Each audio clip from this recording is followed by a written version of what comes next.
మొదటి సమూయేలు గ్రంథము 7వ అధ్యాయము 3 నుంచి కొన్ని వచనాలు మనము ధ్యానించుదాం. ముందు ఈ 7వ అధ్యాయం మనం ధ్యానించక ముందు కొన్ని విషయాలు మీకు చెప్తాను. ఈ 7వ అధ్యాయంలో మనము ధ్యానించక ముందు ఇశ్రాయేలీల ఒక పరిస్థితిని మనం గమనిస్తే, వారికి న్యాయాధిపతులు లేని కాలం అది. వారికంటూ ఒక నాయకుడు లేడు.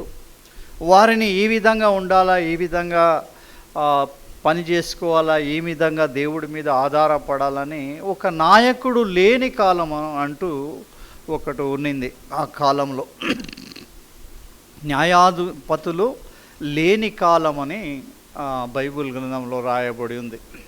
ఆ న్యాయాధిపతులు వారికి లేని కాలములో ఆ ఇశ్రాయేలీల ప్రజలు ఎట్లా తయారయ్యారంటే, దేవునికి భయపడక ఎవడికి నచ్చిన రీతిగా వాడు జీవించడము ప్రారంభించినారు. ఎవడిష్టము వాడిది అన్నట్టుగా జీవించడము ప్రారంభించారు. అంతేకాకుండా సజీవమైన సత్యమైన దేవుడిని విడిచిపెట్టి విగ్రహముల తట్టు తిరిగారు. అష్టారోతు దేవతలను పూజించడము ఆరంభించారు. అప్పుడు దేవుడు ఏం చేశాడంటే, వారిని ఎడబాసాడు, వారిని విడిచిపెట్టినాడు. కొంతకాలానికి దేవుడు వారికి దూరంగా ఉండిపోయాడు. అటువంటి కాలంలో ఏం జరిగేదంటే, ఫిలిష్తీయులు వారి మీద దండెత్తి వచ్చేవారు. ఇశ్రాయేలీలు ఎంతో కష్టపడి నేలను దున్ని విత్తనం వేసి ఆ పంట చేతికి వచ్చే సమయమున ఈ ఫిలిష్తీయులు ఇశ్రాయేలీల మీదకి దండెత్తి వచ్చి వారిని కొట్టి వారి పంటంతా సమకూర్చుకొని వెళ్ళిపోయేవారు. ఫిలిష్తీయుల ఒక ఆధిపత్యము ఆ కాలంలో ఎక్కువ ఉండింది. ఫిలిష్తీయులు వీరు దేవునికి విరోధంగా పాపం చేశారు కాబట్టి దేవుడు చూస్తూ వారికి ఎటువంటి సహాయము చేయక దూరంగానే ఉండిపోయాడు వారి పాపమును బట్టి. కనుక ఈ సమూయేలు గ్రంథంలో కొంత వారి జీవితంలో ఒక గొప్ప మార్పు అనేది ఈ 7వ అధ్యాయంలో మనకు కనపడుతుంది. వారు 7వ అధ్యాయంలో వారి జీవితంలో గొప్ప మార్పు అనేది జరిగింది. వారు తిరిగి తమ పాపములను విడిచిపెట్టి దేవుని వైపు తిరిగి దేవుణ్ణి ఆరాధించి తమ పాపములను ఒప్పుకొని విడిచిపెట్టడము చాలా గొప్ప మార్పు అనేది ఈ అధ్యాయంలో మనం చూస్తున్నాం. ఎప్పుడైతే వారు తమ పాపములను విడిచిపెట్టి దేవుని వైపు తిరిగారో, దేవుని మీద ఆధారపడ్డారో, తిరిగి వారికి దేవుడు గొప్ప విజయాన్ని కలుగజేసినట్టుగా ఈ అధ్యాయము ద్వారా మనం నేర్చుకుంటున్నాం. చూడండి, 3వ వచనములో సమూయేలు ఇలా అంటున్నాడు, ఇశ్రాయేలు అందరితో ఇట్లా నేను మీ పూర్ణ హృదయముతో నా యెహోవా యొద్దకు మీరు మళ్ళుకొనిన ఎడలా. ఎట్లా రావాలి దేవుని సన్నిధికి? పూర్ణ హృదయముతో రావాలి, ఇష్టముతో రావాలి. కష్టంగా వస్తుంటారు కొంతమంది. అబ్బో ఆదివారం ఎందుకు వచ్చిందా అనుకుంటారు. లేయడం ఒకరికి చాలా కష్టము. లేచిన ఇంట్లో అటు ఇటు తిరుగుతూ ఉంటారు కానీ సమయానికి రారు. పూర్ణ హృదయముతో నేను శనివారమే, మన బ్రదర్ నిరంజన్ గారు అంటుంటారు, శనివారం ఏ పని మీరు పెట్టుకోవద్దు, తొందరగా తిని తొందరగా పండుకోండి, పొద్దున్న తొందరగా లేయండి, మీకు సండే డిస్టర్బెన్స్ ఉండొద్దు. ఒకవేళ మీకు హృదయం ఉంటే మీరేం చేస్తారు? శనివారం నుంచి శుక్రవారం నుంచి ఆదివారము దేవుని సన్నిధికి వెళ్ళాలి. నా దేవుడు సజీవమైన దేవుడు, నా మొర వినే దేవుడు, నన్ను చూచే దేవుడు, నాకు సహాయము చేసే దేవుడు, ఇంతవరకు నన్ను నడిపిస్తున్నాడు, ఆయనను నేను ఆరాధించుతానని మీ హృదయంలో ఏం చేసుకుంటారు? మీరు సిద్ధపడతారు, ఖాయం చేసుకుంటారు. ఒకవేళ మీకు ఆ విషయాలు అర్థమైతే లైట్ తీసుకుంటారా?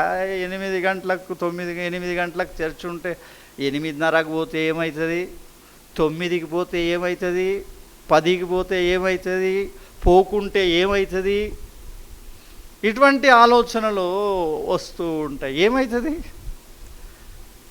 నీకు హార్ట్ అటాక్ వచ్చింది అనుకో, నేను అంబులెన్స్లో తీసుకుపోతుర్రు, లేకపోతే ఏదో బండిలో తీసుకుపోతుర్రు. 1 గంట సేపు దేవుడు రోడ్లను బ్లాక్ చేస్తే ఏమవుతుంది? నువ్వు 1 గంట దేవుని సన్నిధికి ఆలస్యం వచ్చావు కదా, ఇప్పుడు దేవుడు కూడా ఒక అరగంట నీకు రోడ్లు బ్లాక్ చేసేస్తుండు దేవుడు, ఎటువంటి సహాయం లేకుండా. ఏమవుతుంది చెప్పండి, ఏమవుతుంది? ఏది కావాలా మీకు? ఇక్కడ ఏమంటున్నాడు మీరు చూడండి, మీ పూర్ణ హృదయముతో ఏం చేయాలంట? యెహోవా యొద్దకు మీరు మళ్ళుకొనిన ఎడల అన్య దేవతలను, అష్టారోతు దేవతలను మీ మధ్య నుండి తీసివేసి పట్టుదల కలిగి, ఏం కలిగి ఉండాలంట? ఎట్లుండాలి దేవుని సన్నిధికి? ఎట్లా రావాలి? పట్టుదల కలిగి. పట్టుదల. నా దేవుడు, నా రక్షకుడు, నా ప్రభువు, నా సహాయకుడు, ఆయన సన్నిధిలో నేను కనపడతాను, ఆయన సన్నిధిలో సమయానికి ఉంటాను, ఆయన కార్యములో ముందుంటాను, ఆయన కొరకు నేను ఉంటాను అనే ఒక పట్టుదల మీకు ఉండాలి. పట్టుదల మీకు ఉండాలి. పట్టుదల కలిగి యెహోవా తట్టు మీ హృదయములను తిప్పి ఆయనను సేవించుడి. ఎంత మాట, ఎంత అర్థం ఉందో చూడండి. ఈ ఒక వచనమే ఒక గంట వివరించవచ్చు. ఒక్కొక్క మాట అంత అర్థవంతంగా ఉంది, అంత వెయిట్ ఉన్నది ఈ మాటల్లో. పట్టుదల కలిగి అంట మీ హృదయములను ఎక్కడ తిప్పాలి? ఆయన వైపు తిప్పాలి. మీరు నా వైపు తిరగండి, నేను మీ వైపు తిరగదను. మీరు నా యొద్దకు రండి, నేను మీ యొద్దకు వచ్చేదను. మీరు నాకు సమర్పించుకోండి, మీ విషయంలో నేను చూచుకునేదని అంటాడు మన దేవుడు కదండి. యెహోవా తట్టు మీ హృదయములను తిప్పి ఆయనను సేవించుడి, అప్పుడు ఆయన ఫిలిష్తీయుల చేతిలో నుండి మిమ్మును విడిపించును. అంతటా ఇశ్రాయేలీయులు బయలు దేవతలను, అష్టారోతు దేవతలను తీసివేసి యెహోవాను మాత్రమే సేవించిరి. ఏమండి, దేవుని సేవకుడు చెప్తున్నాడు, అయ్యా మీ మీ మీ జీవితంలో పాపం ఉంది, మీ జీవితంలో లోపాలు ఉన్నాయి, మీరు సరి చేసుకునేవి చాలా ఉన్నాయి. అందుకే మీ జీవితంలో అనారోగ్యాలు, అందుకే మీ జీవితంలో ఆర్థిక సమస్యలు, అందుకే మీకు అనేకమైన కష్టాల గుండా మీరు వెళుతున్నారు. అయితే ఒక పని చేయండి, మీ జీవితంలో మీ పాపములను తీసి పారవేయండి. తీసి పారవేసి మీ దేవుణ్ణి మీ మాత్రమే సేవించండి. మీ జీవితంలో మీ దేవునికి మొదటి స్థానం ఇవ్వండి అని సేవకుడు ఎప్పుడైతే చెప్పాడో, ఎప్పుడైతే దేవుని పక్షమున ఇక్కడ నిలబడి సేవకులు చెప్తూ ఉంటారు, భారముతో చెప్తూ ఉంటారు, దేవుని ప్రేరేపణతో చెప్తూ ఉంటారు, ఆత్మతో చెప్తూ ఉంటారు, అప్పుడు మనం ఏం చేయాలి? విని చర్చకు బయట వెళుతూ ఏం చేయాలి? చర్చలోనే వదిలేసి వెళ్ళిపోవాలి. అంతేనా? అందుకే మన జీవితంలో మార్పు లేదు, మన జీవితంలో విజయాలు లేవు, అందుకే మన జీవితంలో బాగుపడటం లేదు. ఇంకా అప్పుల సమస్యలు, ఇంకా అనారోగ్యాలు, ఇంకా రకరకాలైన మనల్ని వేధిస్తున్నాయంటే ఇంకా మన జీవితంలో దేవుని వైపుకు మనం సరిగా మళ్ళుకొనలేదు. పూర్ణ హృదయముతో, పూర్ణ ఆత్మతో, పూర్ణ బలముతో నీ దేవుడిని నువ్వు నమ్ముకొనలేదు అని చాలా గొప్పగా ఇక్కడ మనకు తెలుస్తుంది. ఇశ్రాయేలు ఎట్లా చేస్తున్నారంట చూడండి. ఇశ్రాయేలు బయలు దేవతలు, అష్టారోతు దేవతలను తీసివేసి ఎవరిని సేవించారంట? ఎంత మంచి మాట రాయబడింది చూడు. యెహోవాను మాత్రమే. ఎవరిని చెప్పండి? యెహోవాను మాత్రమే. ఏమేం ప్రేమిస్తాం మనం? లోకంలో ఉన్నదంతా ప్రేమిస్తాం, దేవుని కంటే ఎక్కువగా. ఏమండి, ఓ చర్చికి వస్తూ నాకు ఆకలి అవుతుంది, కొంచెం లేటు పోతే ఏమైతే టిఫిన్ చేసి పోదాం ఏడని ఒక ఆలోచన. అవి ఏమవుతుంది ఆకలిగా ఉంటే 10 గంటలకు చేస్తా, దేవుని సన్నిధికి టైంకి ఉండాలి. మరొక ఆలోచన, వద్దు టిఫిన్ వద్దు, ఏమొద్దని వచ్చేసి. ఏమండి, దేన్ని ప్రేమిస్తాం మనం? రెండు మనసులు మనకు ఉంటాయి, ఇటు అటు ఉంటుంది. దేనికి మీరు? దేవుడు మాట్లాడుతూ ఉంటాడు, ఒకవైపు సాతాను లాగుతూ ఉంటాడు, సాతాను ఆశ చూపుతుంటాడు, ఎర చూపుతూ ఉంటాడు. ఎంత అందంగా ఉందో చూడు, ఎంత రుచిగా ఉందో చూడు. ఏమండి, అందం చూసి సాంసోను పడిపోయినాడని చూస్తాం మనం. ఏమండి, రుచిని చూసి ఎవరు పడిపోయారు? ఏశావు తిండి రుచిని చూసి ఏశావు అట్లా పడిపోతున్నాం మనము. లోకంలో ఉన్నదాన్ని చూసి పడిపోతున్నాం మనము. దాని మీద పెట్టుకుంటున్నాం మనము. డబ్బు మీద వ్యామోహం ఉంది మనకు. దేవుని కంటే ఎక్కువగా దేన్ని ప్రేమించినా అది అష్టారోతు దేవత మీ జీవితంలో ఏలుతూ ఉన్నది. అష్టారోతు దేవతను మీరు పూజిస్తున్నారు, బయలుదేవతలను మీరు ఆరాధిస్తున్నారు అనుకోండి ఈరోజు. ఏమండి అని అనుకోండి. వారు ఎంత చక్కగా యెహోవాను మాత్రమే సేవించిరి. అంతటా సమూయేలు ఇశ్రాయేలు అందరినీ మిస్పాకు పిలువనంపుడి, నేను మీ పక్షమున యెహోవాకు ప్రార్థన చేతునని చెప్పగా వారు మిస్పాలో కూడుకొని నీళ్లు చేది యెహోవా సన్నిధిని కుమ్మరించి ఆ దినము ఉపవాసముండి యెహోవా దృష్టికి మేము పాపాత్ములము మని ఒప్పుకొనిరి. మిస్పాలో సమూయేలు ఇశ్రాయేలీలకు న్యాయము తీర్చుచు వచ్చింది. ఇది మార్పు అన్నట్టు వారి జీవితంలో. ఎప్పుడైతే దేవుడు తన సేవకుని ద్వారా మాట్లాడాడో, ఎప్పుడైతే వారి లోపాలను చెప్పాడో, ఎప్పుడైతే మీరు ఎందుకు ఆశీర్వదింపబడతలేరు అని చెప్పారో, ఎందుకు మీ జీవితంలో ఈ సమస్య ఉంది అని చెప్పాడో, వారు ఆ మాట విని ఏదైతే వారి లోపం ఉందో దాన్ని సరి చేసుకున్నారు. అష్టారోతు దేవత, బయలుదేవతలు వారి జీవితంలో ఉన్నాయి, వాటిని తీసి పారవేసి యెహోవాను మాత్రమే సేవించి ఏం చేశారు? ఆయన సన్నిధిని మోకరించి, అయ్యా మేము పాపాత్ములము, కేవలము నీకే విరోధంగా మేము పాపము చేశాము, మమ్మలను క్షమించుము అని వారు దేవుని వేడుకొని ఆ పాపమును విడిచిపెట్టినారు. ఏమండి, మన పాస్టర్ గారు కూడా పోయిన వారం వాక్యం చెప్పారు. మన పాపములను మనము ఒప్పుకొనిన ఎడల ఆయన ఒప్పుకొని విడిచిపెట్టిన ఎడల ఆయన నమ్మదగిన వాడును. చూడండి, 1 యోహాను 8:9 దయచేసి చదవండి. మనము పాపము లేని వారమని చెప్పుకొనిన ఎడల మనలను మనమే మోసపుచ్చుకుందాము. ఎవరిని మోసపుచ్చుతున్నామంట? మనలను మనమే మోసపుచ్చుకుంటున్నాం. మరియు మనలో సత్యం ఉండదు. మన పాపములను మనము ఒప్పుకొనిన ఎడల ఆయన నమ్మదగిన వాడును, నీతిమంతుడును కనుక ఆయన మన పాపములను క్షమించి సమస్త దుర్నీతి నుండి మనలను పవిత్రులుగా చేయును. ఎప్పుడైతే మనం పాపములను ఒప్పుకొని విడిచిపెడతామో ఆయన ఏం చేస్తాడంట? సమస్త దుర్నీతి నుంచి మనల్ని పవిత్రులుగా మారుస్తాడంట. మీ జీవితంలో ఉన్న శాపము, మీ జీవితంలో ఉన్న సమస్యలు, మీ జీవితంలో ఉన్న కష్టాలు ఏం చేస్తాడంట? ఆయన తొలగిస్తాడట. ఆయన పక్కకు తీసి పడవేస్తాడంట.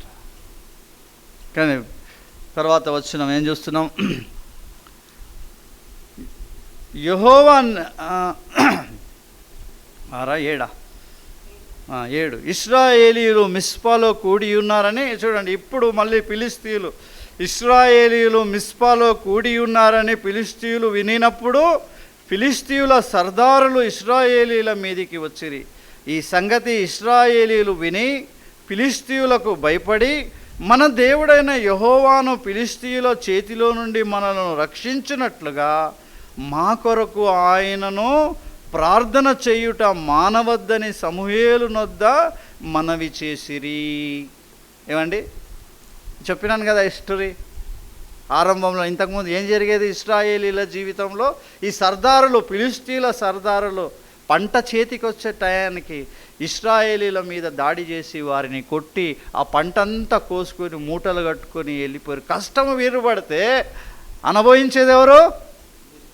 ఫిలిష్తీయులు అనుభవిస్తూ ఉన్నారు. ఫిలిష్తీయుల చెయ్యి పైకి ఉంది. ఫిలిష్తీయులు అంటే వణుకుతూ ఉన్నారు, ఇశ్రాయేలీలు భయపడుతూ ఉన్నారు. ఏ పని చేయాలంటే ఫిలిష్తీయులకు భయం. గిద్యోన్ అనే ఒక బలవంతుడు కూడా ఎక్కడనో దాచుకొని పని చేసుకుంటున్నాడు. చాలా ఉన్నాయి బైబిల్ గ్రంథంలో, అవన్నీ తీసి చెప్తే 4 గంటలు కూర్చోవాలి కనీసం. అందుకే కొంత షార్ట్ కట్ చేసుకుంటూ వచ్చి అటువంటి భయంకరమైన పరిస్థితిలో ఇప్పుడు తిరిగి వచ్చింది వాళ్ళకు. ఎప్పుడైతే వారు దేవుని వైపు మళ్ళారు, దేవుని వైపు తిరిగారు, దేవుని మీద నమ్మకం ఉంచారు, ఇప్పుడు దేవుని సన్నిధిలో ఉంటున్నారు. అయినా శత్రువు వారిని వదిలిపెట్టడం లేదు. శత్రువు ఏం చేస్తున్నాడు? తిరిగి వారి మీద దాడికి ప్రయత్నం చేస్తున్నాడు, వస్తూ ఉన్నాడు. అప్పుడు ఆధారపడ్డారు సమూయేలు మీద. ఏమని? నీవు ప్రార్థన చేయుట మానవద్దు. ఏం మానవద్దు? ప్రార్థన చేయుట మానవద్దు. ఎంతమంది మానుతున్నారు? ఏముండాలి మన జీవితంలో? ఏం మానకూడదు? మనము విశ్వాసులమైన మనము ఏంటంట? ప్రార్థన లేకపోతే, ఆక్సిజన్ లేకపోతే చేప ఎలా బ్రతకలేదో, ప్రార్థన లేకపోతే విశ్వాసి కూడా బ్రతకలేడు. మేము ప్రార్థన చేసి 3 నెలలు అయింది బతకలేదంటే బాగానే ఉన్నాను అనుకుంటావు కదా, అనుకుంటున్నారు కదా మీరు. ప్రార్థన చేసి ఎన్నో రోజులైంది బ్రదర్, బాగానే ఉన్నాం మేము అనుకుంటున్నారు, కానీ మీలో ఉండే దేవుని ఆత్మ వెళ్ళిపోయింది. మీరు సజీవులుగా కనబడుతున్నారు కానీ మృతులై ఉన్నారు. పరిశుద్ధాత్మ మీలో పనిచేయడం లేదు, దేవుని ఆత్మ మీలో పనిచేయడం లేదు. అందుకే వాక్యము ఏమైంది? మీ జీవితంలో పనిచేయడం లేదు. ఎన్నిసార్లు దేవుని సేవకుడు బాధపడి సమయానికి రండయ్యా, ఎన్నో ఆశీర్వాదాలు దేవుడు ఇస్తాడు అని సాక్ష్యాల ద్వారా చెప్పినా మీ జీవితంలో మార్పు రాలేదంటే ఏం లేదు? మీలో ప్రార్థన ఆత్మ లేదు, దేవుని ఆత్మ పని చేయడం లేదు. మీరేదో కేవలం వస్తున్నారు దేవుని సన్నిధిలో, వింటున్నారు, వెళ్ళిపోతున్నారు, బాగానే ఉంది, కానీ దేవుని వాక్యము మీలో పనిచేయడం లేదు. ఎందుకంటే మీరు సజీవులుగా కనపడుతున్నారు, ఎప్పుడో చచ్చిపోయారు, ఆత్మరూపముగా ఎప్పుడో చచ్చిపోయి ఉన్నారు. దయచేసి ఒకసారి ఏం చేయాలి? మీరు పరిశీలన చేసుకోవాలి మిమ్మల్ని. మీరు సమూయేలు మరొక జాగాలో అంటాడు, వాక్యం నేను చెప్పాను కానీ ఏమంటాడు? నేను ఇశ్రాయేలీల గురించి పాపము చెయ్యకపోతే, ప్రార్థన చేయకపోతే పాపము చేసినట్టు. ఏమంట? ప్రార్థన చేయకపోతే పాపం చేసినట్టు. ఎంతమంది చేస్తుండొచ్చు ఈ పాపము? నాలో కూడా ఉంది కొంత, ఒప్పుకోవాలి దేవుని సన్నిధిలో. ప్రార్థన గుర్తుపెట్టుకోండి విశ్వాసులారా, ప్రార్థన లేకపోతే పాపము మీ ఎద్దకు వస్తుందంట. మీరు పాపములో ఉంటే ఏం చేస్తుందంట? ఆ పాపము మిమ్మలను పట్టుకుంటుందంట. పాపము ఏం చేస్తుంది? పట్టుకుంటుందంట. పాపము పట్టుకుంటుంది. కనుక ఏమై ఉండాలా? మీరు ప్రార్థన పరులై ఉండాలి.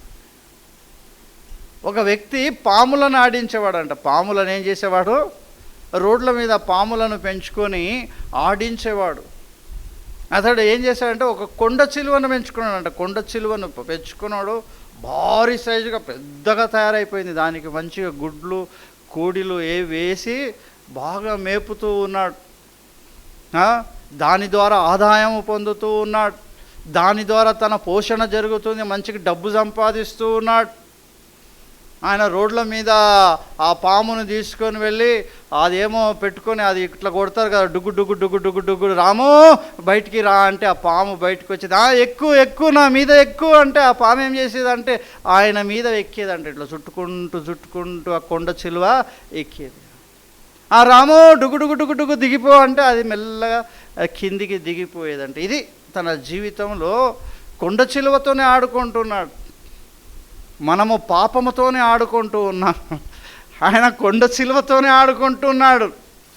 పాపం అంటే ముసలి వంటిది అని చెప్పాను, పాపం అంటే కొండ చిలువ వంటిది అంటే అని ఇలా గుర్తుపెట్టుకోండి. అయితే ఒక రోజు ఏమైంది? ఆయన కొడుతున్నాడు, రామో డుగు డుగు డుగు డుగు రా, ఎక్కువ నా మీద ఎక్కువ అంటే అందరు పబ్లిక్ అంతా జమ అయిపోయి చూస్తూ ఉన్నారు. ఆహా, ఏమి కొండ చిలువ ఈయన మాట వింటుంది, ఆ సౌండ్కి స్పందిస్తుంది, ఎక్కుమంటే ఆయన మీద ఎక్కుతుంది. అంత ఆశ్చర్యంగా చూస్తూ ఉన్నా, రామో డుగుడుగుడుగుడు రానా మీద ఎక్కువ అంటే అది బాగా చుట్టుకుంటుంది. ఆ రోజు ఏమైపోయిందో, దానికి ఏమైందో తెలియదు. తన గొంతుకు మెడకు వేసి చుట్టింది. రామో అంటే చుడుతుంది, వేసి రామో అంటే దాని గొంతుని బట్టి బిగిస్తుందంట. అందరూ చూస్తున్నారే కానీ ఎవరు దగ్గరకు పోవడానికి పాము అంటే చాలామందికి భయం. అందరూ చూస్తున్నారే కానీ ఎవరు దగ్గరికి పోవడం లేదు. రామో దిగిపో అంటే ఇంకెక్కడ దిగుతుంది అది? చాలా అయింది ఇది కథ. ఈరోజు నువ్వు నేను తేలిపోవాలనేది ఏం చేసింది? మెడకు బాగా బిగించి ఏం చేస్తుంది? కొండ చిలువ అది మనుషులు కానీ జంతువులు కానీ జుట్టి ఊపిరి ఆడకుండా చేసి చంపేస్తుంది అన్నట్టు. దాని బలం అది. అట్లా జుట్టి చంపేసింది. ఏం చేసింది? పాపం అనేది కొండ చిలువ లాంటిది. అది మనల్ని ఏదో ఒక రోజు చుట్టి మనల్ని చావు దాకా తీసుకుపోతుంది, మనల్ని చంపేస్తుంది అని చెప్పాడు. పాపము వలన వచ్చే జీతము, బైబిల్లో ఉట్టిగా రాయబడలేదు ఏది. పాపము వలన వచ్చే జీతము మరణము. అనగా ప్రియులారా, పాపానికి దూరంగా ఉండటము ఎంత మంచిదో మనం చూస్తూ ఉన్నాం. కానీ ప్రార్థననే మనకు ఒక ఊపిరి అని తెలుసుకోండి. ప్రార్థన ద్వారానే మనం పరిశుద్ధులవుతాం. ప్రార్థన ద్వారానే దేవునికి దగ్గర అవుతాం. కనుక ప్రార్థన చేయకపోవడము కూడా పాపముగా సమూయేలు ఎంచుకున్నాడు. 12వ అధ్యాయం 23వ వచనంలో చూసుకోండి. దీనిలోనే ఆ తర్వాత మన దేవుడైన యెహోవా ఫిలిష్తీయుల చేతిలో నుండి మనలను రక్షించినట్లుగా మా కొరకు ఆయనను ప్రార్థన చేయుట మానవద్దని సమూయేలునొద్ద మనవి చేసిరి. సమూయేలు పాలు విడువని ఒక గొర్రెపిల్లను తెచ్చి యెహోవాకు సర్వాంగ బలిగా అర్పించి ఇశ్రాయేలీయుల పక్షమున యెహోవాను ప్రార్థన చేయగా యెహోవా అతని ప్రార్థన అంగీకరించును. ఏమండి, పాత నిబంధనలో ఒక సిస్టమ్. ఏం సిస్టమ్ అది? మన దేవుని సన్నిధికి వెళ్ళినప్పుడు ఏం చేసుకోవాలో మనము ఫస్ట్ మన పాపానికి పరిహార్థము చేసుకోవాలి. ఏం చేయాలి? ఆ సమయంలో మన పాపమునకు ప్రతిగా ఒక గొర్రెనో ఒక మేకనో వధించి దాని రక్తము చిందించినప్పుడే మన పాపానికి పరిహారము దొరుకుతుంది. రక్తము చిందించాలి. కొత్త నిబంధనలో 1 కొరింథీ 5వ అధ్యాయం 7వ వచనంలో క్రీస్తు అను మన పస్కా పశువు వధింపబడెను. ఏమండి, అక్కడ సమూయేలు ఆ ప్రజల పక్షమున, తన పక్షమున పాప పరిహార్థ బలిగా ఒక గొర్రె పిల్లను వధించాడు. కానీ కొత్త నిబంధనలో మన అందరి పక్షంలో క్రీస్తు పస్కా పశు బలిగా వధింపబడ్డాడు. ఆయన రక్తమే మనల్ని పవిత్ర పరుస్తూ ఉంది.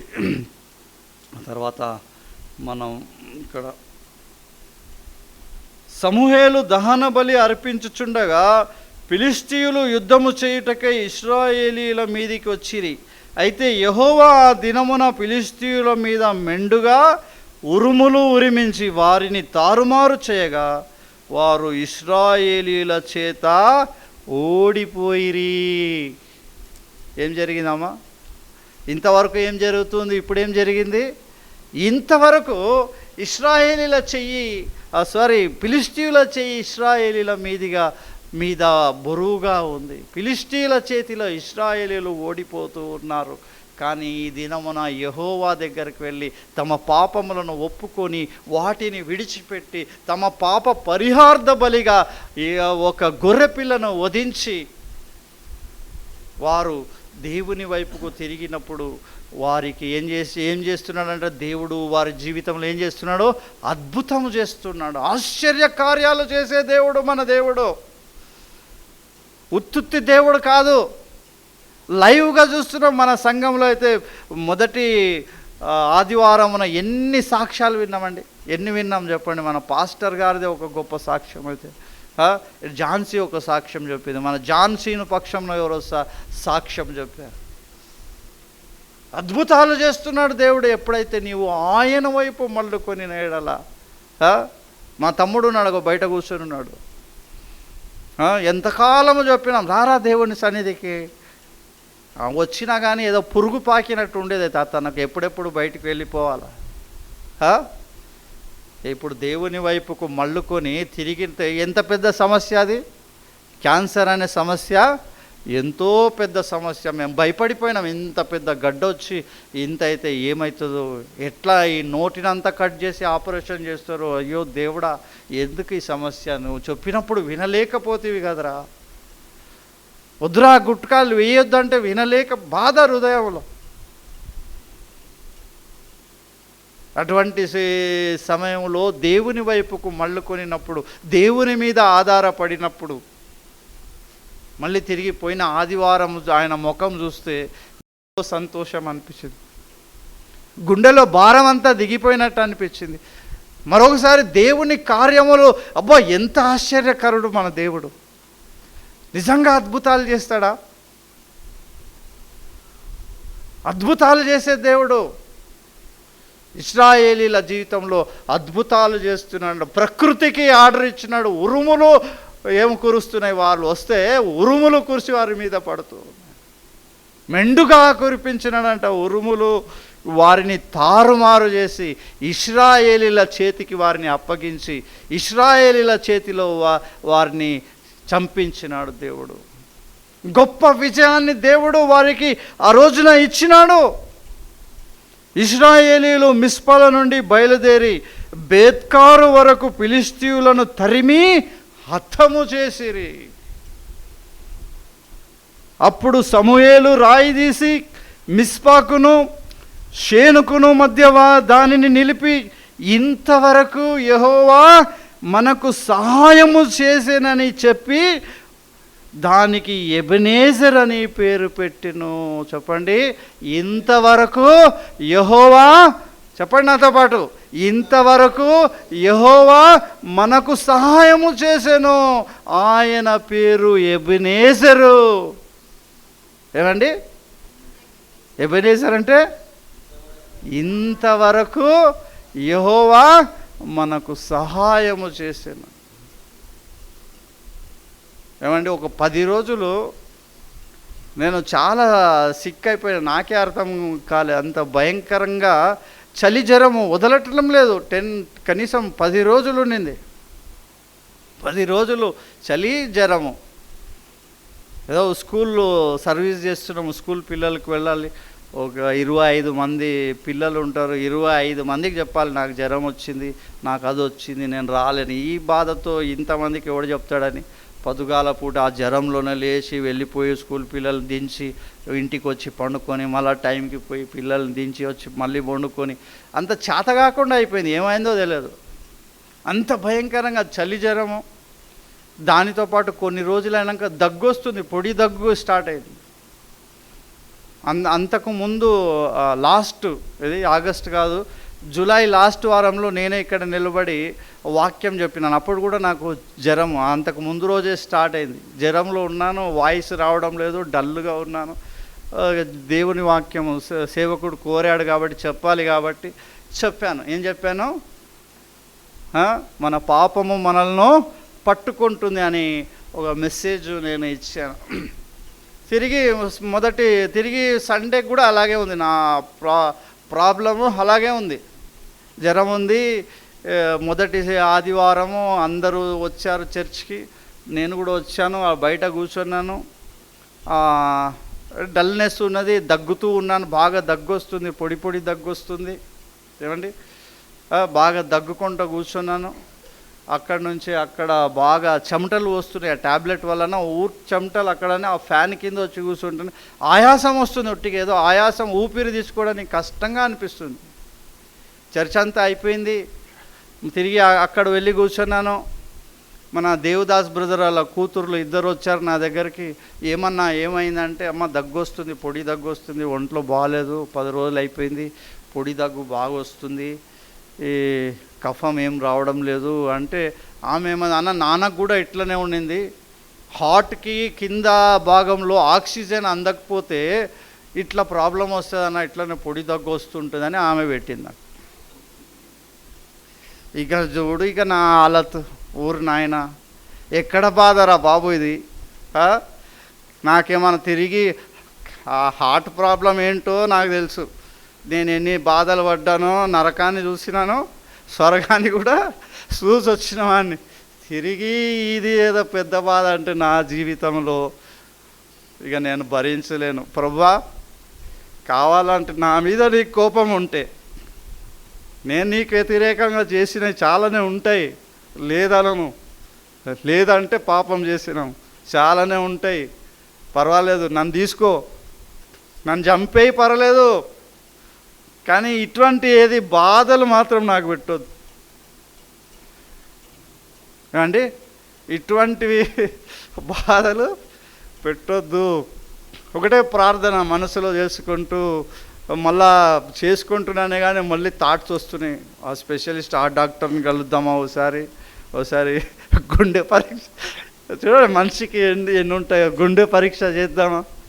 మన పాస్టర్ గారు కూడా వచ్చి ఒకసారి కార్డియాలజిస్ట్ని కలువు అంటుండే, ఆయన కూడా వచ్చి, ఇదెక్కడ బాధ. కానీ ఆ డాక్టర్ని కలుద్దామా, ఇక్కడ పోదామా, ఏదేదో ఆలోచనలు. కొంతసేపు నాకేమీ పని చేయడం లేదు, మనిషిగా ఉన్నాను కానీ ఏదేదో ఆలోచనలు ఒక రోజంతా ఉండిపోయి తిరిగి అనుకో, మన దేవుడు గొప్ప దేవుడు. ప్రభా, కావాలంటే నన్ను తీసుకో, ఇవన్నీ బెటర్. కండిషన్ రెండే, నాకేం నీ మీద ఎప్పుడు కంప్లైంట్ లేదు, హాయిగా చచ్చిపోతాను, చచ్చిపోవడానికి సిద్ధమే, చస్తే నీ దగ్గర ఉంటా అని. మళ్ళీ ఏ డాక్టర్కి అయితే చూపిస్తున్నా ఆయన దగ్గరికి వెళ్ళాను. సార్, జ్వరం అంతా పర్వాలేదు, తగ్గింది, కొంచెం దగ్గు వస్తుంది అంటే ఆయన టెస్ట్ చేసి, లంగ్లో ఏదో కొంచెం చిన్న ఇన్ఫెక్షన్ ఉందా నీకు, నేను ట్యాబ్లెట్ రాస్తున్నాను, దీంతో కంప్లీట్గా తగ్గిపోతుంది, ఈ కోర్స్ అయినాక మళ్ళీ ఒకసారి రా నా దగ్గరకు చెక్ చేస్తాను. ఇంతవరకు ఎవరు చేసినారు? ఎవరు చేస్తున్నారండి? ఇంతవరకు యెహోవా మనకు సహాయము చేసెను. ఇంతవరకు అంటే ఎప్పటి వరకు? ఇదిగో ఇప్పుడు మనం ఉన్నామే, ఈ క్షణం వరకు నిలబడ్డామే, ఇంతవరకు దేవుడు మనకు తోడుగా ఉన్నాడు. ఇంతవరకు యెహోవా మనకు సహాయము చేసెనని గుర్తు చేసుకుని, ఇంత గొప్ప విషయాలు కదండి దేవుడు. వింటారా ఇంకా ఒక అరగంట? వింటాన్నాళ్ళు చేయలేపండి.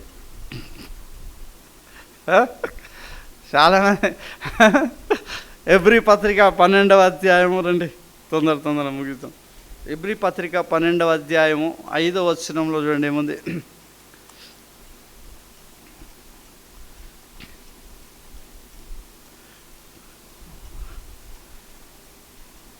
12:5 నా కుమారుడా, ఏందంట, ఎవరు కుమారుడా? నా కుమారుడా,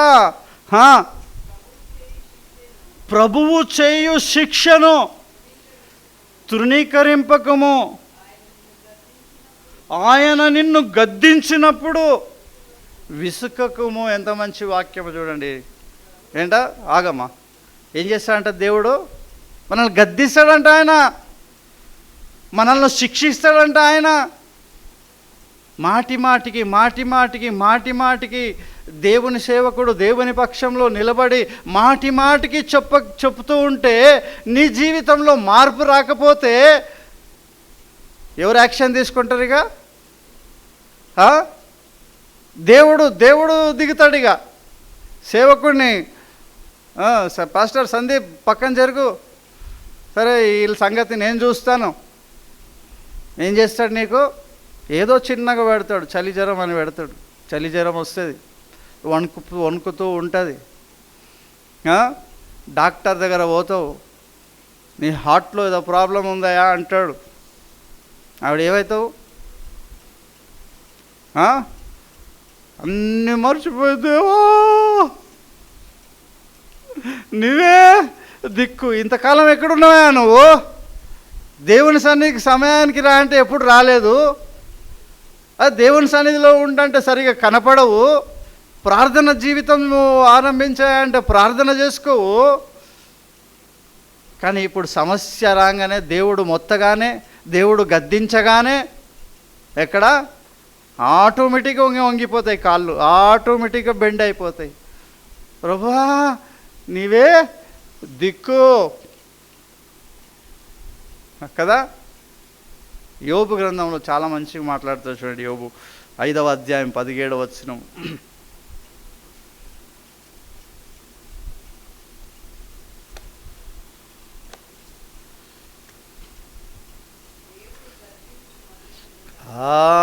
చూడండి ఎంత మంచిగా రాస్తాడు.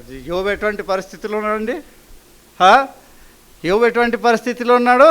అరికాలు మొదలుకొని నడినెత్తి వరకు ఎక్కడ కూడా స్వస్థత లేదు ఆయనకి. కురుపులు, శరీరం అంతా కురుపులు, శరీరం అంతా పుండ్లు, చిల్ల పెంకు తీసుకొని గీక్కుంటున్నాడు. పాపం గీకుడు రోగం కూడా కొట్టింది ఆయన శరీరంలో పురుగులు పడుతూ ఉన్నాయి. అటువంటి భయంకరమైన పరిస్థితి యోబుది. అటువంటి పరిస్థితిలో మాట్లాడుతున్నాడు. భార్య కూడా దూషిస్తుంది, ఏమయ్యా దేవుడు ఎక్కడున్నాడయ్యా నీ దేవుడు? ఇంతకాలం దేవునికి సేవ చేసినావు, ఎక్కడ దేవుడు నిన్ను కరుణిస్తున్నాడు? దేవుడిని దూషించి చచ్చిపో అంటే ఆయన ఏమంటున్నాడు? మూర్ఖురాలు మాట్లాడినట్లు మాట్లాడకి. ఆయన నుండి ఎన్నో మేళ్ళను అనుభవించినాము, ఈ శ్రమ వస్తే అనుభవింప తగదా? పరీక్షించుకోవాలి ఎప్పుడు మన జీవితంలో. ఈ శ్రమ రాగానే, కష్టం రాగానే, దుఃఖం రాగానే, అనారోగ్యం రాగానే ఎందుకు వచ్చింది? ప్రభువా అక్కడ తప్పు చేశాను, నీకు విరోధంగా నడిచాను, నీ సేవకుని మాట వినలేదు, నాకు వచ్చింది, నన్ను క్షమించు, నేను మార్చుకుంటాను. అదే అన్నట్టు ఏమంటున్నాడు ఆయన? ఏమంటున్నాడు? చదువున్నామా? దేవుడు గద్దించు మనుష్యుడు ఎవరంట? ధన్యుడంట వాడు. దేవుని చేత శిక్ష పొందే మనుష్యుడు ధన్యుడంట. ఎందుకు? తన జీవితం సరిదిద్దబడుతుంది, తన జీవితము తప్పు మార్గముల నుంచి మంచి మార్గంలోనికి వస్తుంది. తర్వాత అమ్మా, కాబట్టి సర్వశక్తుడగు దేవుని శిక్షను, సర్వశక్తుడగు దేవుని శిక్షను తృణీకరింపకము. ఎటువంటి పరిస్థితిలో ఉన్నాడు యోబు? అంత భయంకరమైన పరిస్థితిలో ఉండి మనం సాక్ష్యం ఉన్నాం. ఝాన్సీ సాక్ష్యం ఏమంటుంది ఆమె? ప్రభా నీ సన్నిధిలో నేను బాగున్నాను, నీ సన్నిధికి నేను వెళుతున్నాను, వాక్యం చదువుతున్నాను, ప్రార్థన చేస్తున్నాను, అన్నీ బాగానే ఉన్నాయి, నాకే ఎందుకు ఈ సమస్య?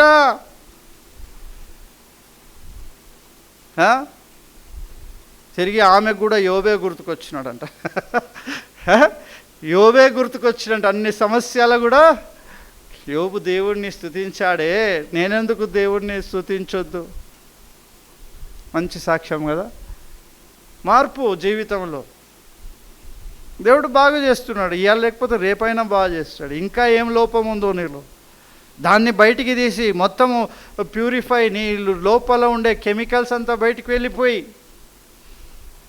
నీ శరీరంలో ఉండే పాపం అంతా బయటికి వెళ్ళిపోయినాక నువ్వు సంపూర్ణంగా స్వస్థురాలైతావు, సంపూర్ణంగా దేవుడు నిన్ను బాగు చేస్తాడన్నట్టు పెట్టుకో. యోబు అంటున్నాడు, ఆయన చేయు శిక్షను ఎక్కడ కూడా అనారోగ్యమైన పరిస్థితిలో ఆయన చేసే శిక్షను తృణీకరింపకూడదు అని యోబు ఎంత చక్కటి మాట మాట్లాడుతూ ఉన్నాడు. నేర్చుకుందాం ఒక పాఠం.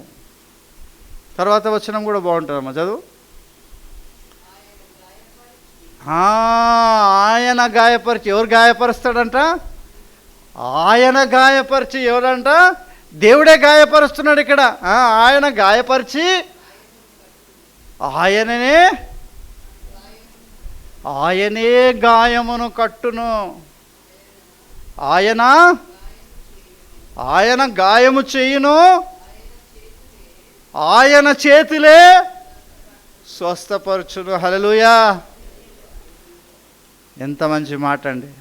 ఆయనే గాయపరుస్తాడంట, ఆయన చేతులే కట్టుగడతాయంట.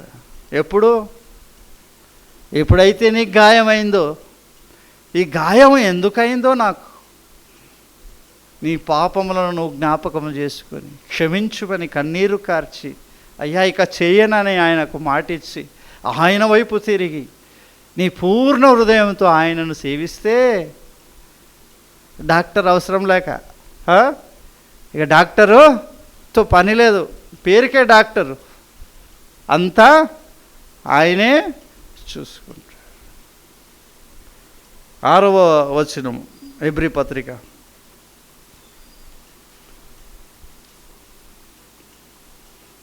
12:6. కొంతమంది ఎవరైనా తీసి పెట్టుకోండి, తొందర చదవండి.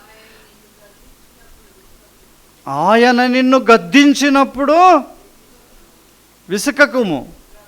ప్రభువు ఎవరిని శిక్షిస్తాడంట? తాను దేవుడు ఎవరినైతే ప్రేమిస్తాడో వారినే శిక్షిస్తాడంట. గుర్తుపెట్టుకోండి. ఎప్పుడు అనుకోవద్దు శిక్ష వస్తుందంటే దేవుడు నన్ను ద్వేషిస్తున్నాడా అని అనుకోవద్దు. దేవుడు నిన్ను ప్రేమిస్తున్నాడు. ఎందుకంటే నీవు తప్పు మార్గంలో పోతున్నావు, నీ దారి సరిగా లేదు, నీ జీవ మార్గం నుంచి తొలగిపోయావు.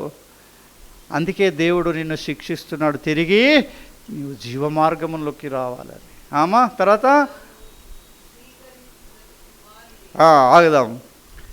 3వ అధ్యాయము సామెతల గ్రంథం 3, 11, 12 నేను చదివేస్తున్నాను, మీరు వినండి. నా కుమారుడా, యెహోవా శిక్షను తృణీకరింపవద్దు, ఆయన గద్దింపునకు విసుకవద్దు. తండ్రి తనకు ఇష్టుడైన కుమారుని గద్దించు రీతిగా యెహోవా తాను ప్రేమించు వారిని గద్దించును. ఎంత మంచి మాట, అండర్లైన్ చేసి పెట్టుకుంటా. తను ప్రేమించే వారిని ఆయన శిక్షిస్తాడంట. నీ జీవితంలో కష్టం వచ్చిందా, లాస్ వచ్చిందా, ఇబ్బంది వచ్చిందా, నీ ఉద్యోగం ఊడిందా అంటే దేవుడు నీకేదో నేర్పించాలనుకుంటున్నాడు. నువ్వు దేవుని ప్రేమను విడిచిపెట్టావు, దేవుని కంటే ఉద్యోగాన్ని ఎక్కువ ప్రేమిస్తున్నావు కాబట్టి దేవుడు నీ ఉద్యోగాన్ని బీకేశాడు. దేవుని కంటే ఎక్కువగా నువ్వు నీ శరీరం విషయంలో ఆలోచిస్తున్నావు. శరీరం ఏమి తిందుమా, ఏమి తాగుదుమా, ఏమి ధరించుకుందుమా అనుకుంటున్నావు. అందుకే నీ శరీరానికి ఒక రోగం పెట్టాడనుకో, ఆలోచించుకో. ఆయన గద్దింపును విసుకవద్దు.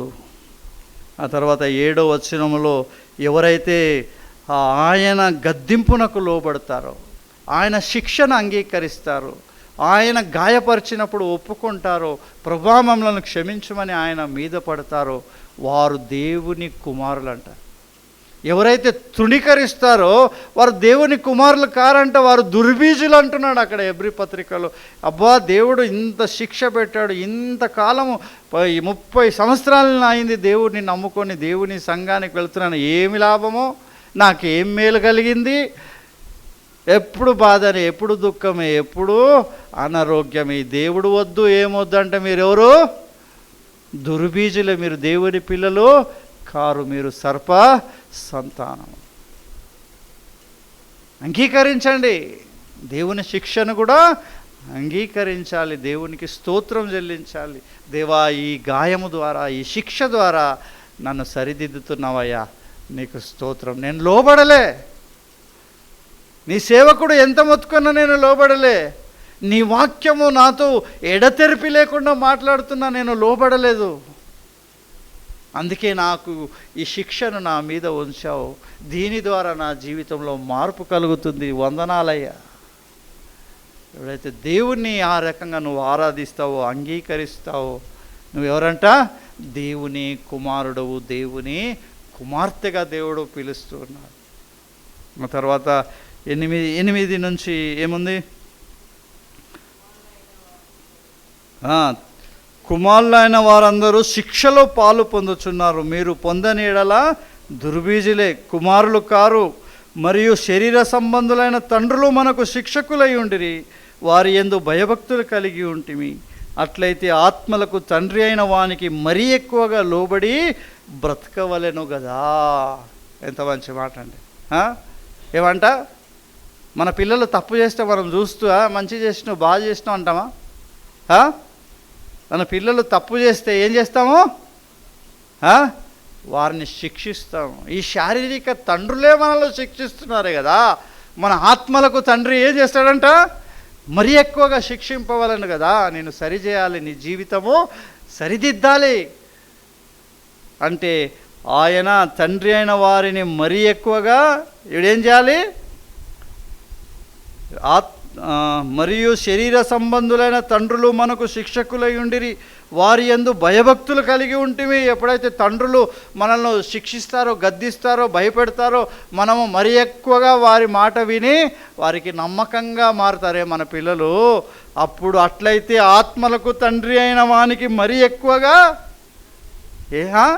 మరి ఎక్కువగా లోబడి బ్రతకాలి. మనం మరి ఎక్కువగా దేవునికి లోబడి బ్రతకాలి అండి.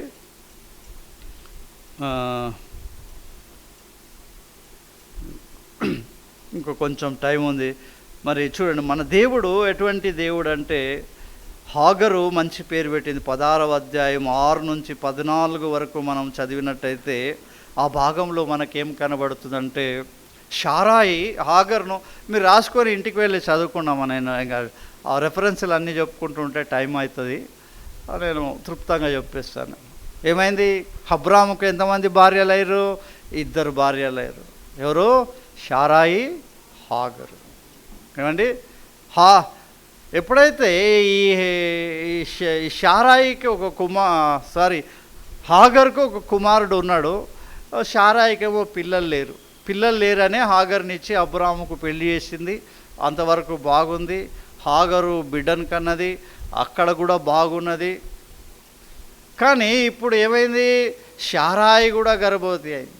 ఎప్పుడైతే ఈమె గర్భవతి అయిందో ఈ హాగర్ను చిన్న చూపు చూడడము మొదలుపెట్టింది.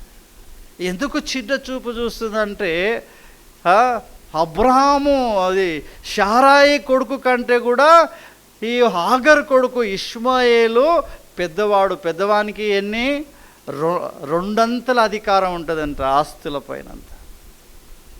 వాడే ఇంటికి గొప్పవాడు. అంటే హాగర్ మీద ద్వేషం పుట్టింది ఈమె. నాకు కుమారుడు పుట్టబోతున్నాడు, నాకంటే నా దాసి కుమారుడు పెద్దవాడు, నా కుమారుని కంటే వాడు పెద్దవాడు, వానికి 2 ఆశీర్వాదాలు వెళ్ళిపోతాయి, వాడు ఇంటిని ఏలుతాడు, నా కుమారుడు ఏలకుండా అయిపోతాడని ఈమె మీద ద్వేషం పెట్టి ఈమెను హింసించడం మొదలుపెట్టిందంట. ఎవరిని? హాగర్ను. ఆ హింసకు తాళలేక హాగర్ ఏం చేస్తుంది? ఇల్లు విడిచి పారిపోతుంది. అప్పుడు దేవుడు ఆమెతోని మాట్లాడుతున్నాడు. ఏమంటున్నాడు? షారాయి దాసివైన హాగరు, ఎక్కడికి వెళ్తున్నావు? అయ్యా, షారాయి నన్ను హింస పెడుతుంది, ఆ హింసకు తాళ లేకుండా నేను పారిపోతున్నాను అంటే దేవుడు ఏమంటాడో, నువ్వు వెళ్ళకు, తిరిగి షారాయి దగ్గరకు వెళ్ళు అండి. నీ గర్భములో ఒక అప్పుడు ఆమె గర్భంతో ఉంది. నీ గర్భంలో కుమారుడు ఉన్నాడు, ఆ కుమారుని గొప్ప రాజుగా చేస్తాను, నీ బాధను నేను చూశాను, నీకు నేను సహాయం చేస్తాను, తిరిగి వెళ్ళంటే ఆమె మంచి పేరు పెట్టింది. యెహోవా చూచుచున్న దేవుడు అని పేరు పెట్టింది. ఏ దేవుడు అంట? మన దేవుడు. నా సమస్యలను చూచుచున్న దేవుడు అని కొంచెం అటు ఇటు చెప్పానేమో, నాకు వచ్చినట్టు చెప్పాను. వాక్యం మీరు చదువుకుంటే చూచుచున్న దేవుడని మంచి పేరు ఆమె పెట్టింది. 21వ అధ్యాయం 14 నుంచి 19 వరకు మనము చదివితే అక్కడ తిరిగి ఏం చేశాడంటే, అబ్రాము, ఇప్పుడు షారాయిది అయిపోయింది, అబ్రాము వచ్చాడు సీన్లోకి. అబ్రాహం ఏం చేస్తున్నాడు? ఒక గాడిదకు గంత కట్టి ఈ ఒక హాగర్ను తన కుమారుని కట్టి వాళ్ళకు కొంత ఆస్తి డబ్బులంతా ఇచ్చి, అమ్మా నువ్వు వెళ్ళిపోయిగా, నువ్వు వెళ్ళి ఎక్కడన్నా మాకంటే దూరంగా బతుకుగో, నీకు కావాల్సిన డబ్బు తీసుకో, మమ్మల్ని విడిచిపెట్టి వెళ్ళిపో అని అబ్రాము హాగర్ను పంపివేసినాడు. హాగరు ఎవరో ఇష్మాయేల్ని తీసుకొని ఇక ప్రయాణం చేస్తూ పోతే ఎడారి ప్రాంతము, వారికి ఉండే నీళ్ళు అయిపోయినాయి, వారి తిత్తిలో ఉండే నీళ్ళు అయిపోయినాయి. ఆ కుమారునికి ఏమో దాహం అవుతుంది. ఎంత దాహం అంటే ఇక ప్రాణము పోతుంది అన్నట్టు. ఇక నీళ్లు లేకపోతే ఇక చచ్చిపోతాడు అన్నాడు కుమారుడు. ఇష్మాయేలు చచ్చిపోతాడు. అటువంటి భయంకరమైన పరిస్థితిలో ఏం చేసింది హాగరు? యెహోవాకు మొరపెట్టిందంట. ఏం పెట్టింది? యెహోవాకు మొరపెట్టింది, ప్రార్థన చేసింది దేవునికి. యెహోవా, నా కుమారుడు చనిపోతుండయ్యా, నువ్వు వాగ్దానం చేసినావు, నా కుమారుని గొప్ప రాజుగా చేస్తా, 12 మంది రాజులుగా చేస్తా వారిని అని నువ్వు వాగ్దానం చేసినావు.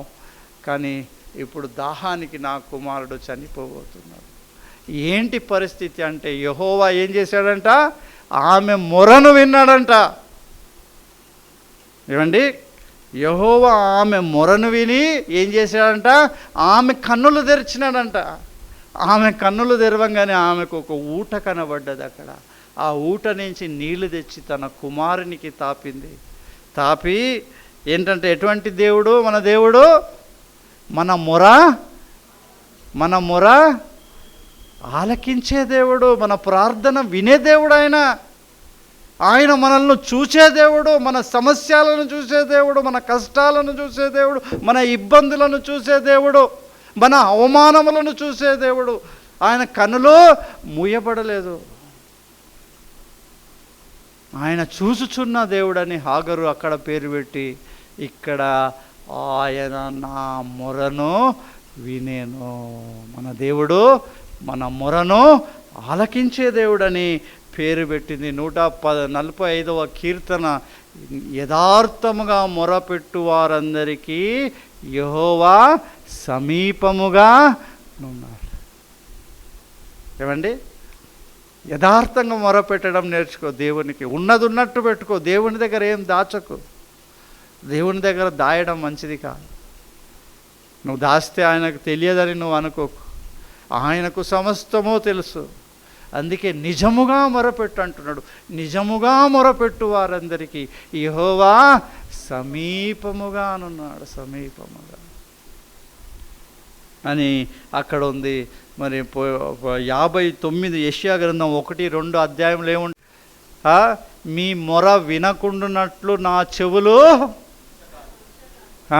మందము కాలేదు. మీ మొర విననట్లు నా చెవులు మందము కాలేదు. మిమ్మల్ని దీవించకుండా ఉండునట్లు నా చేతులు కురుచ కాలేదంటున్నాడు దేవుడు. ఎందుకు కుర్చవుతుంది? ఎందుకు వింటలేడు దేవుడు అంటే, అక్కడ మనకు దేవునికి ఏం అడ్డొచ్చింది? మన పాపము అడ్డొచ్చింది. దేవుడికి నీకు ఏం కావాలి? కలెక్షన్ కావాలి. నెట్వర్క్ కలవాలంటే ఏం చేయాలి? అడ్డుగోడను పడగొట్టాలి. పాపం అనే గోడను నువ్వు పడగొడితే దేవునికి నీకు ఏం కలుస్తుంది? ఫోన్ కలుస్తుంది అన్నట్టు. యెర్మీయా 33:3లో ఏముంది? మంచి బ్రదర్, బాగా నోటెడ్ ఉంది ఈ వాక్యం. నాకు మొరబెట్టు బ్రదరే చెప్తుంటాడు. సెల్ ఫోన్ నంబర్ అంటే ఇది దేవునిది. నిరంజన్ బ్రదరే చెప్తుంటాడు. ఏం నంబర్? దేవుని సెల్ ఫోన్ నంబర్ ఏంది? యెర్మీయా 33:3. ఏమంటున్నాడు అక్కడ? చెప్పండి బ్రదర్. నాకు మొరపెట్టుము, నేను నీకు ఉత్తరము చెప్తాను కదా. తర్వాత మనము ఇంకొక 5 నిమిషాల్లో ముగించేస్తా. 2వ రాజుల గ్రంథానికి వద్దాం. 2వ రాజుల గ్రంథము 18వ అధ్యాయము 22-23 వచనం దొరికిందా? మా దేవుడైన యెహోవా, మా దేవుడైన యెహోవాను మేము నమ్ముకొనుచున్నామని మీరు నాతో చెప్పెదరేమో. సరే, యెరూషలేమందున్న ఈ బలిపీఠము వద్ద మాత్రమే మీరు నమస్కారము చేయవలెనని యూదా వారికిని యెరూషలేము వారికిని ఆజ్ఞ ఇచ్చి, హిజ్కియా ఎవని ఉన్నత స్థలములను బలిపీఠములను పడగొట్టెనో ఆయనే కదా యెహోవా. ఏమండి, ఇక్కడ అష్షూరు రాజుకు సన్నరీబ్ అనే ఒక ఏమన్నాడు? సైన్యాధిపతి ఉన్నాడు, ఒక సేవకుడు ఉన్నాడు. ఆ సేవకుడు ఏం చేశాడు? ఇప్పుడు రాజు ఆ సేవకుని పంపించాడు, పో యూదా రాజ్యం మీదకి పో, యూదా రాజ్యం మీదకి పోయి ఆ రాజ్యములో వారిని బానిసలుగా ఆ యూదా రాజ్యాన్ని గెలిచి వారిని బానిసలుగా పట్టుకొని రా అని పంపించినాడు. ఎంతమందితో పంపించాడు తెలుసా? కొంత లక్షల మంది సైన్యముతో పంపించాడు. కొంత లక్షల మంది సైన్యం వచ్చి ఏం చేసింది? యూదా రాజ్యమును చుట్టుముట్టేసింది. యూదా రాజ్యమును చుట్టుముట్టి సన్నరీపు అనేవాడు ఒక యూదా ఒక ఆ కంపౌండ్ వాల్ ఉంటుంది, ఏమంటారు దాన్ని బైబుల్ భాషలో? గుమ్మం అంటారా? గుమ్మం కాదు, బురుజ్ అంటారా? ఆ కంపౌండ్ వాల్ మీదకి ఎక్కి గట్టిగా చెప్తున్నాడు, మీరు ఎవరిని నమ్ముకుంటున్నారు? హిజ్కియా మాటలు వినకండి, హిజ్కియా మాటలు మీరు వినొద్దు. మీ దేవుడైన యెహోవా మిమ్మల్ని రక్షిస్తాడని మీరు అనుకోవద్దు. యుద్ధం లేకుండానే మీరు అందరూ నాకు బానిసలుగా సరెండర్ అయిపోయింది. మీకు ప్రాణాలతోనే వదిలేస్తాను. మీ దేవుడిని నమ్ముకోవద్దు, మీ దేవుడిని నమ్ముకోవద్దు. ఎంతోమంది ఐగుప్తు దేశంలో, అక్కడ దేశంలో, ఇక్కడ దేశంలో వాళ్ళు కూడా ఇట్లనే వీగారు. వారి దేవతలన్నిటిని మేము పడగొట్టాము, నేలమట్టము చేశాము, వారిని అందరినీ చంపేసి జయించినాం, మేము శూరులము, మా దగ్గర పెట్టుకోవద్దు అని ఏం చేస్తున్నాడు? ఆయన బిగ్గరగా చెప్తున్నాడు ఆ ప్రజలకు. అంతేకాకుండా ఆయన ఒక సవాలు విసురుతున్నాడు వాళ్ళకు. చూడండి ఏం సవాల్ అది. 23వ వచనంలో, కావున చిత్తగించి అశ్షూరు రాజైన నా ఏలిన వానితో పందెము వేయుము, 2000 గుర్రముల మీద రౌతులను ఎక్కించుటకు నీకు శక్తి ఉన్నదా? ఉన్న ఎడల నేను వాటిని నీకు ఇచ్చదను. ఏమండి, శత్రువు తన ప్రత్యర్థికి ఎప్పుడైనా సాయం చేస్తాడా? ఆయుధాలు ఇస్తాడా? పాకిస్తాన్తో మనకు యుద్ధం అయితే, పాకిస్తాన్కి మనకు యుద్ధం అయింది, మన మోదీ కొన్ని బాంబులు పంపిస్తాడా? యుద్ధం చేయరాబోయి మా మీద, చూద్దాం నీకు దమ్ముంటే అంటాడా? కానీ ఇక్కడ ఎటువంటి పరిస్థితి? 2000 ఏమిస్తాడంట? గుర్రాలను పంపిస్తాను నీకు, 2000 గుర్రాలను, నీకు దమ్ముంటే ఏం చెయ్యి, ఆ 2000 గుర్రాల మీద సైనికులను ఎక్కించి యుద్ధానికి రమ్మను, నేను ఇస్తాను నీకు అంటున్నాడు. అంటే ఇదేం అర్థం చేసుకోవాలి? చాలా బలహీనమైన దేశంగా ఉంది యూదా రాజ్యం. ఆఫ్టర్ ఆల్ 2000 మంది సైనికులను ఎక్కించలేని భయంకరమైన పరిస్థితుల్లో ఉంది. శత్రువేమో కొన్ని లక్షల మందితో యుద్ధం చేస్తున్నాడు. లక్షల మందిని వెంట పెట్టుకుని వచ్చి యూదా దేశమును సరౌండింగ్ చేసేసినాడు. అటువంటి భయంకరమైన పరిస్థితుల్లో ఏం జరిగింది? 19వ వచనం 4వ వచనంలో, జీవము గల దేవుని దూషించుటకు అశ్షూరు రాజైన తన యజమానుని చేత పంపబడిన రబ్షకే పలికిన మాటలన్నీ నీ దేవుడైన యెహోవా ఒకవేళ ఆలకించి నీ దేవుడైన యెహోవాకు వినబడి ఉన్న ఆ మాటలన్నిటిని బట్టి ఆయన అశ్షూరు రాజును గద్దించునేమో. కాబట్టి నిలిచిన శేషము కొరకు నీవు హెచ్చుగా ప్రార్థన చేయుము. ఏమండి, దేవుని సేవకుడు వచ్చేసాడు, హిజ్కియాతో మాట్లాడుతూ ఉన్నాడు. అయ్యా హిజ్కియా, ఈరోజు మన మీద కాదయ్యా యుద్ధము, మన ఓటమి మన దేవునికి అవమానకరము. మన ఓటమి ఏంటండి? ఎవరికి? మన ఓటమి ఎవరికి? లోకంలో మనం అయోగ్యులుగా, అభాగ్యులుగా, బిచ్చగాన్లంగా, దుష్టులుగా ఉంటే ఎవరికి అవమానము? మన దేవునికి అవమానము. కాబట్టి ఏమంటున్నాడు? నువ్వు ప్రార్థన చేయము, నీకు సమస్య వచ్చింది నిజమే, హెచ్చుగా ప్రార్థన చేయి. ఎంత చేయాలి? ఎక్కువ ప్రార్థన చేయి దేవుడికి. నీకు ఎంత కష్టం వస్తే అంత ఎక్కువ ప్రార్థన పెంచు. సమస్య ఇంటిలో ఎక్కువైతే ఇంకొక 10 నిమిషాలు పెంచు నీ ప్రార్థనను, హెచ్చుగా ప్రార్థన చేయి అని సేవకుడు చెప్పినప్పుడు హిజ్కియా విన్నాడండి. ఈ బైబిల్ గ్రంథంలో మనం ఏం చదువుకుంటూ వచ్చినామో, సేవకులు చెప్పిన ఒక మాటలు లోబడుతున్నారు ఈ ప్రజలు, రాజు లోబడుతున్నాడు. ఇక్కడ హెచ్చుగా ప్రార్థన చేయమని ఒక చిట్టిని పంపించినాడు సన్హెరీబు. అందులో దూషణ మాటలు అన్నీ రాసి, మిమ్మల్ని నాశనం చేసేస్తాం, మిమ్మల్ని చంపేస్తాను, మేము ఏమనుకున్నాం, అన్నట్టుగా చిట్టిని పంపితే ఆ చిట్టిని ఏం చేశాడంటే హెజ్కియా తీసుకొని ప్రార్థన చేయమని ఆ సేవకుడు ఎవరో అక్కడ ఆయన చెప్తే హెజ్కియా ఆ చిట్టిని పట్టుకొచ్చి తన గదిలోకి పోయి ఆ చిట్టిని విప్పి కన్నీరు కార్చి ప్రార్థన చేస్తూ ఉన్నాడు. అయ్యా, ఇది మాకు అవమానకరం కాదు, వీళ్ళు నిన్ను అవమానపరుస్తున్నారు, ఈరోజు మేము ఓడిపోయే పరిస్థితిలో ఉన్నాం, ఏంటి పరిస్థితి అని ఆయన చక్కగా భాగం ఉంది. 14వ వచనం నుంచి 20వ వచనం వరకు మీరు చదువుకోండి. ఈ హెజ్కియా ఏం చేసినాడు? ప్రార్థన చేసిన. అయ్యా, అవును, వాళ్ళు చాలా బలవంతులు, శత్రువులు, వాళ్ళు నిజమే ఇంతకు ముందు ఉండే రాజ్యాల్లో ఉండే దేవతలన్నిటిని పడగొట్టేసినారు, వాళ్ళు అంత సమూలంగా నాశనం చేసేశారు. కానీ ప్రభువా, వారి దేవతలు ఉట్టి రాళ్ళే, విగ్రహాలే, కానీ నీవు మా దేవుడవు, సజీవుడవైన దేవుడవు కదా. యెహోవా మా దేవా, 19వ వచనం చూడండి. యెహోవా మా దేవా, లోకమందున్న సమస్త జనులు నీవే నిజముగా అద్వితీయ దేవుడవైన యెహోవాని నేను తెలుసుకున్నట్లు అతని చేతిలో నుండి మమ్మలను రక్షించుమని ఎంత చక్కగా ప్రార్థన చేసినాడు హెజ్కియా. ప్రార్థన,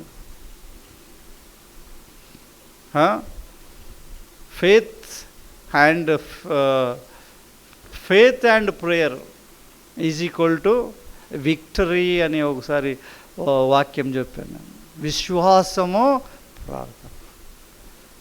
దేవుడు చేయగలడు, చేయడానికి సామర్థ్యుడైన అని నీ విశ్వాసం ఉంచి నువ్వు ప్రార్థన చేసినప్పుడు దేవుడు నీ జీవితంలో ఏమిస్తాడు? గొప్ప విజయాన్ని అనుగ్రహిస్తాడు. బలహీనమైన సైన్యం, ఆఫ్టర్ ఆల్ 2000 సైన్యము లేని ఒక యూదా రాజ్యముగా తయారైంది. అంత బలహీనమైన సైన్యము హిజ్కియా విశ్వాసించాడు దేవుని పైన. నా దేవుడు సమస్తము చేయగలడు. శత్రువు ఎంత పెద్దగానో ఉండని, ఎంత పెద్ద సమస్య అయినా ఉండని, ఎంత బాధ అయినా ఉండని, ఎన్ని లక్షల అప్పైనా ఉండని, ఎన్ని కష్టాలైనా ఉండని, సాతానుడు ఎన్ని శోధనలైనా పెట్టని, నా దేవుడు బలవంతుడు, నా దేవుడు విజయాన్ని ఇచ్చేవాడని విశ్వాసం ఉంచి ప్రార్థన చేసినాడు హెజ్కియా. ఏమన్నాడు దేవుడు? వెంటనే 20వ వచనంలో, అష్షూరు రాజైన సన్హెరీబు విషయమందు నీవు నా ఎదుట చేసిన ప్రార్థన నేను ఆలకించి ఉన్నాను. వెంటనే జవాబు వచ్చేసింది హిజ్కియాకు. తన సేవకుడిని పంపించినాడు దేవుడు, వెళ్ళు హిజ్కియాకి చెప్పు, నీవు యథార్థంగా నిజముగా నాకు మొరపెట్టినావు, నీ ప్రార్థన నేను విన్నాను అని చెప్పి ఏమైంది అని దేవుడు పంపించడము జరిగింది. తర్వాత ఏం జరిగిందంటే 35వ వచనంలో, ఆ రాత్రియే యెహోవా దూత బయలుదేరి అష్షూరు వారి దండు పేటలో జొచ్చి 185,000 మందిని హతము చేసాను. ఎంతమంది ఉన్నారండి శత్రువులు? ఇక్కడ ఏం చూసాము? 2000 సైనికులను ఎక్కించడానికి దమ్ము లేదు, ఇక్కడ 185,000 మందిని హతము చేసినాడంట దేవుడు. ఆ రోజు రాత్రే దేవుడు కలగజేసుకుంటే ఎట్లుంటా చూడండి పరిస్థితి.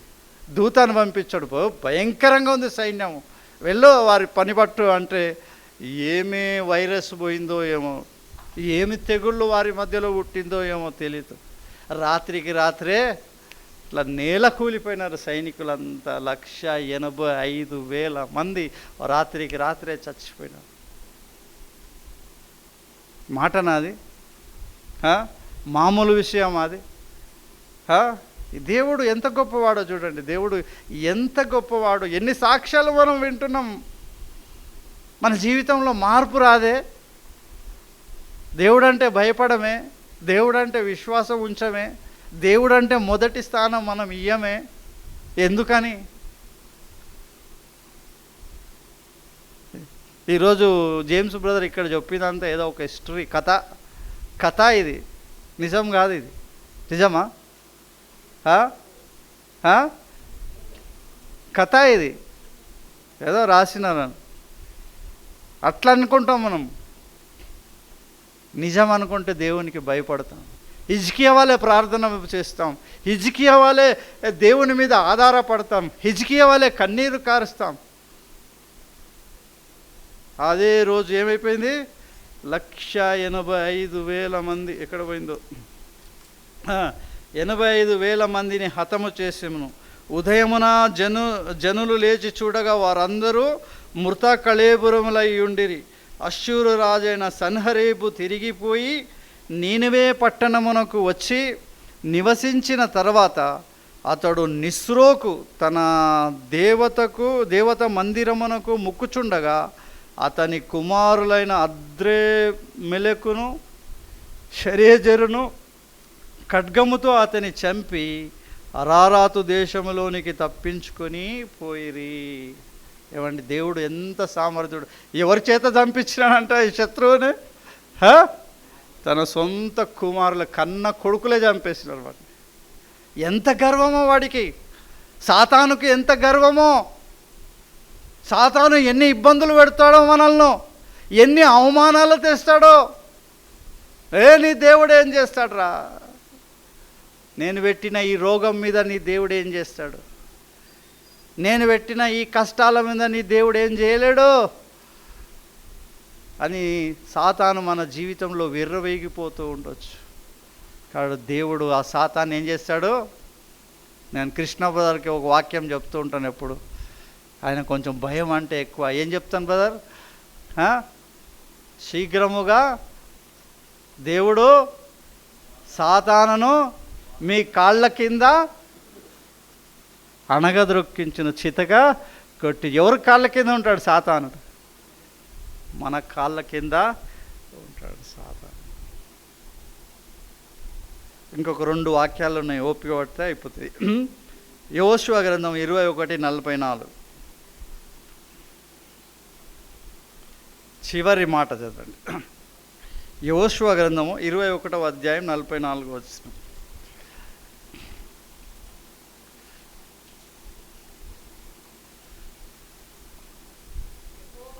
యెహోవా వారి పితరులతో ప్రమాణము చేసిన వాటన్నిటి ప్రకారము అన్ని దిక్కులయందు వారికి విశ్రాంతి కలుగజేసెను. యెహోవా వారి శత్రువులనందరినీ వారి చేతికి అప్పగించి ఉండెను. కనుక వారిలో ఒకడును ఇశ్రాయేలీయుల ఎదుట నిలవలేకపోయెను. ఈరోజు కూడా ఎవడు ఇశ్రాయేలీయుల ఎదుట నిలవలేకపోతుండు. ఎంత ఆశ్చర్యం అనిపిస్తుందో! ఇశ్రాయేలు దేశానికంటే 58 రెట్ల పెద్ద దేశం అంట ఇరాను. 58 అంతకంటే ఎక్కువను, నాకు సరిగా గుర్తులేదు. ఇశ్రాయేల్ దేశానికంటే 58 రెట్ల పెద్దదంట ఆ దేశము. ఆ దేశము సంపత్తి ఇశ్రాయేలీల కంటే ఎన్నో గుణములు ఎక్కువ. ఆ దేశంలో క్రూడ్ ఆయిల్ దొరుకుతుంది, సమస్త దేశాలకు అమ్ముకుంటారు. బాగా రిచ్, బాగా డబ్బున్న సంపన్న దేశము. కానీ చిన్న దేశమైన ఇశ్రాయేలీల చేత ఓడిపోతుంది. ఇశ్రాయేలు ముందు నిలవలేకపోతుంది. అక్కడ హౌతీనంట, అక్కడ గాజానంట, అక్కడ అదేంది హమాస్ అంట, ఉగ్రవాదులు. రకరకాలైన ఎన్ని దేశాలు చిన్నదాని మీద యుద్ధం చేస్తున్నారు, కానీ శత్రువులు నిలవలేకపోతున్నారు. కారణం వారి దేవుడు నిజమైన దేవుడు. ఇశ్రాయేలీయులను కాపాడువాడు నరుడు కాడు, ఆయన దేవుడు. ఇదే సమూయేలు గ్రంథంలో ఎక్కడో ఉంది అన్నమాట. నాకు చాలా నచ్చింది అన్నమాట. ఇశ్రాయేలీయులను కాపాడువాడు నరుడు కాడు, దేవుడు. నిన్ను కాపాడేవాడు ఎవడు? మనిషి కాదు, డాక్టర్ కాదు, లేకుంటే ఫైనాన్సర్ కాదు, బాగా డబ్బున్నవాడు కాదు, నీ ఒక కంపెనీ కాదు. అవన్నీ ఉత్తివే, ఎప్పుడు కూలిపోతాయో తెలియదు. డాక్టర్ చేసేంతవరకే చేస్తాడు. లాస్ట్కి అయ్యా మా చేతిలో ఏమీ లేదు, ఇక మీకు దేవుడు ఉంటే మీ దేవుడిని మొరబెట్టుకోండి అంటాడు. కంపెనీలు లాభం వచ్చేంతవరకే నిన్ను పెట్టుకొని ఉద్యోగం చేస్తారు. వారు కంపెనీ లాస్ట్లో పోతే, అయ్యా నువ్వు అవసరం లేదు పో మీ ఇంటికి, మేమే లాస్ట్లో ఉన్నాము. నీ ఆరోగ్యం మీద ఆధారపడితే ఆరోగ్యం ఎప్పుడు క్షీణిస్తుందో తెలియదు. చిన్న దోమ కుడితే మలేరియా రోగం వస్తుంది, నీ శరీరం అంతా బలి. ఎంత ఉంటుంది దోమ? నీకంటే పెద్దగా ఉంటుందా? నీకంటే పెద్దగా ఉంటుంది చిన్న దోమ. అది కుడితే ఏమొస్తుందంట? మలేరియా వస్తుందట. ఇంకా డెంగ్యూ వస్తుందా? డెంగ్యూ, అమ్మో అది ఇంకా డేంజర్. గుర్తుంది మాకు, సందీప్ బ్రదర్ ఎంత బాధపడ్డాడు స్టార్టింగ్లో. స్టీవెన్కి డెంగ్యూ వస్తే ఎక్కడెక్కడ తీసుకొని తిరిగి, ఎక్కడ బ్రదర్ అది? పాండిచేరి నుంచి ఎక్కడెక్కడో పాపం తీసుకొని ఎంత కష్టపడ్డారు. చిన్న దోమ. ఎవరు? మనం ఏ దిక్కు చూడాలి? ఆయన వైపు చూడాలి. అందుకే చాలా మంచి మాట కింద రాసి ఉంది, ఇదే మాట చదవమని చెప్పిన నేను. యెహోవా ఇశ్రాయేలీయులకు సెలవిచ్చిన మాటలన్నిటిలో ఏదియూ తప్పి ఉండలేదంట. దేవుడు మాట ఇచ్చిన దాంట్లో ఏది కూడా తప్పిపోదంట. ఒక పుల్లైనను ఒక సున్నైనను తప్పిపోదు. దేవుడు మాట ఇచ్చాడంటే అది నెరవేరవలసిందే. చివరిగా కీర్తనలు 28, 6, 7 వచనాలు అందరు కలిసి చదువుకుందాం. ఇంకా దీనిపైన వివరణ ఉండదు, ఇక మీరే ధ్యానించుకోవాలి. కీర్తనలు 28, 6, 7.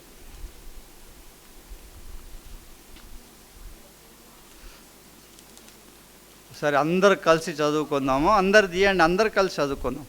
కీర్తనలు 28, 6, 7 చదువుకొని ముగించుకుందాం. అయిపోయా.